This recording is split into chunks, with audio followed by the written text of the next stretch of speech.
رسول اللہ صلی اللہ علیہ وسلم کے متعلق ام المومنین سیدہ عائشہ صدیقہ رضی اللہ تعالی عنہا کا فرمان ہے کہ کانا رسول اللہ صلی اللہ علیہ وسلم یذکر اللہ علی کل احیانہ، رسول اللہ صلی اللہ علیہ وسلم ہر حال میں اللہ تعالیٰ کو یاد کیا کرتے تھے۔ تو یاد کرنے کی تین شکلیں ہیں۔ ایک وہ ذکر ہوتا ہے جو انسان اپنی زبان کے ساتھ کرتا ہے، زبان سے بھی تذکرہ کیا جاتا ہے اور یاد کیا جاتا ہے۔ اس کی مثال سورۃ البقرہ کے اندر اللہ رب العالمین نے یہ بیان کی ہے، جس وقت میدان عرفات سے واپس پلٹ کر مزدلفہ میں آتے ہیں تو مزدلفہ کے اندر جاہلیت کے زمانے میں لوگ جب اکٹھے ہوتے تو وہ اپنے باپ دادے کے تذکرے کرتے تھے، ان کی کہانیاں اور قصے بیان کرتے تھے۔ تو اللہ رب العالمین نے فرمایا کہ تم فاذکروا اللہ کا ذکرکم آباءکم او اشد ذکرا، جیسے تم اپنے باپ دادوں کو یاد کرتے ہو اس طرح اللہ کا ذکر کرو، یا اس سے بھی زیادہ سخت اللہ کو یاد کرو۔ تو وہ ذکر کیا کرتے تھے؟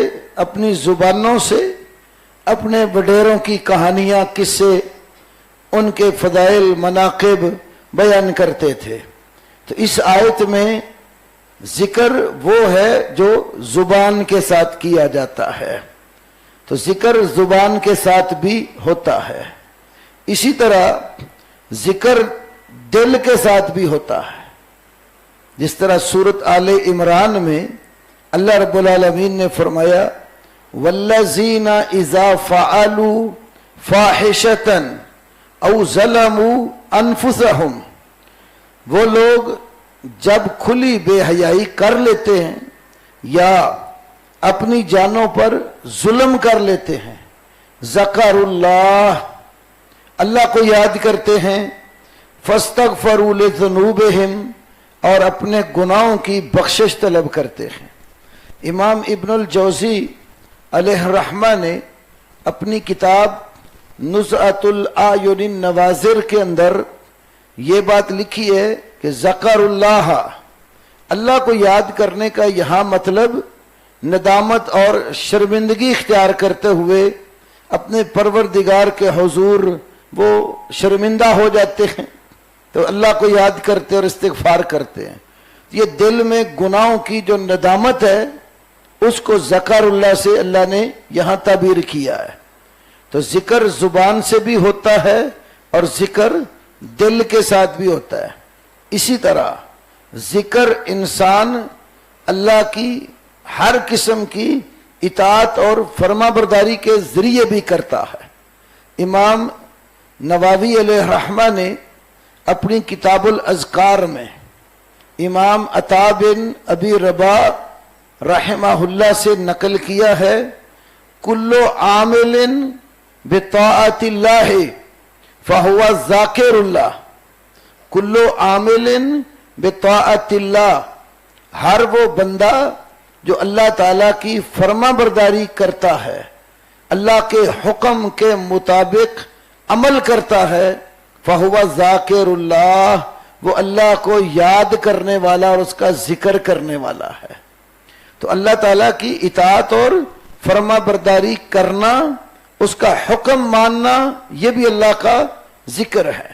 اس کے اوپر ایک دلیل رسول اللہ صلی اللہ علیہ وسلم کی امام ابو داود، امام ابن ماجہ اور امام نسائی السنن الکبریٰ میں یہ حدیث لائے ہیں جو تعدد طرق کے ساتھ ائمہ حدیث نے حسن درجے کی قرار دی ہے کہ نبی صلی اللہ علیہ وسلم نے فرمایا اذا ایقظ الرجل اہلہ من اللیل जिस वक्त आदमी रात के टाइम अपनी बीवी को जगा लेता है और जब वो जाग पड़ती है फसल्ला या रकातैन जमीआ, वो दोनों अल्लाह की इबादत करते हुए 2 रकतें पढ़ते हैं तो कुतिबा फिज़्ज़ाकिरीन अल्लाह कसीरम वज़्ज़ाकिरात, वो मियाँ और बीवी दोनों उन लोगों में लिख दिए जाते हैं जिनके बारे में अल्लाह ने फरमाया है कि अज़्ज़ाकिरीना, ये याद करने वाले हैं अल्लाह ताला को, कसीरन बहुत ज्यादा, वज़्ज़ाकिरात और याद करने वालियां हैं। तो रात के वक्त उठकर नमाज पढ़ने को भी अल्लाह का जिक्र करने वाला करार दिया और ये बात कुरान हकीम से भी साबित होती है।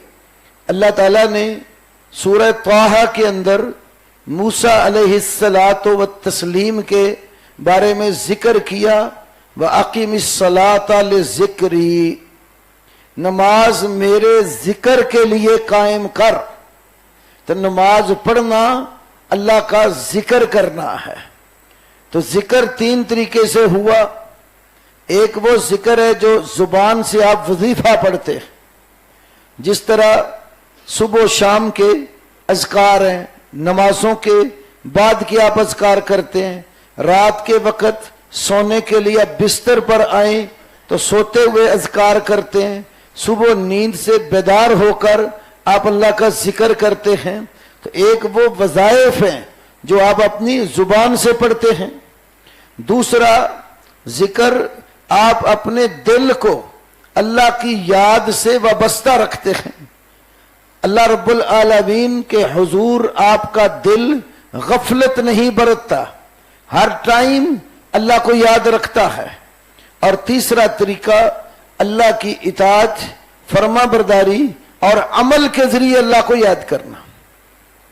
तो असल चीज जो है जिक्र, वो अमली सूरत में सबसे बेहतरीन शक्ल होती है। कई बंदे जुबान से जिक्र करते हैं लेकिन अमल उनका जिक्र के खिलाफ होता। अब कई ऐसे लोगों को देखेंगे तस्बीह दाने वाली रखी हुई है या वो काउंटिंग करने वाली घड़ी पास है, दुकान पे बैठे हैं, सुबहान अल्लाह, वो दाने पे दाना गिराए जा रहे हैं, लेकिन गाहक आ जाए तो दाव लगाने से बाज नहीं आते, झूठ बोलने से बाज नहीं आते। कई लोग जिक्र कर रहे होते हैं और हराम अशिया की खरीदो फरोख्त कर रहे होते हैं, सूदी मामलात में मुलव्वस कारोबार कर रहे होते हैं, साथ जुबान से जिक्र कर रहे होते हैं। तो ये जिक्र मुफीद नहीं है। जिक्र वो फायदा देता है जिसमें आपकी जुबान, आपका दिल और आपका अमल, तीनों चीजें उस जिक्र के ऊपर कायम हो।